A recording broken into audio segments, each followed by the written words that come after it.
Hi అండి, ఇది ఒక స్పెషల్ వీడియో అండి. అది ఏంటంటే ప్రతిసారి నేను రెసిపీస్ అనేది మీకు చూపిస్తూ ఉంటాను కదండి. ఈ వీడియోలో వచ్చేసరికి రెసిపీస్ అనేది ట్రై చేసి ఎలా ఉంది అనేది మీకైతే చెప్పాలి అని అనుకుంటున్నానండి. అందుకోసమనే ఈ వీడియో అయితే చేశానండి. నేను ప్రీవియస్ వీడియోలో చెప్పాను కదండి, మా ఇంట్లో స్పెషల్ గుత్తి వంకాయ కూర, చింతకాయ పచ్చడి, కందిపప్పు పచ్చడి అని.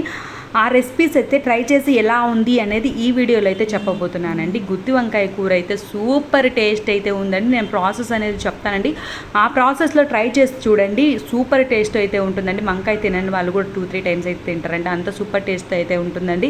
మీకు కావాలి అని అనుకుంటే గుత్తి వంకాయని కామెంట్ చేయండి. తర్వాత వచ్చేసరికి చింతకాయ పచ్చడి, కందిపప్పు పచ్చడి అని చెప్పాను కదండి. ఈ రెండు కూడా సపరేట్గా కలుపుకోకూడదండి, రెండు కలిపి కలుపుకోవాలి. అలా కలుపుకొని కొంచెం నెయ్యి వేసుకొని తిన్నామంటే సూపర్ టేస్ట్ అండి. చాలా అంటే చాలా బాగుంటుంది. ఒకసారి ప్రాసెస్ కావాలి అని అనుకుంటే చింతకాయ పచ్చడి, కందిపప్పు పచ్చడి అని కామెంట్ చేయండి. నేనైతే ప్రాసెస్ అనేది చూపిస్తానండి. సూపర్ టేస్ట్ అయితే ఉంటుందండి, అస్సలు మిస్ అవ్వదండి. వీడియో నచ్చితే ఒక చిన్న లైక్ అయితే చేసుకోండి.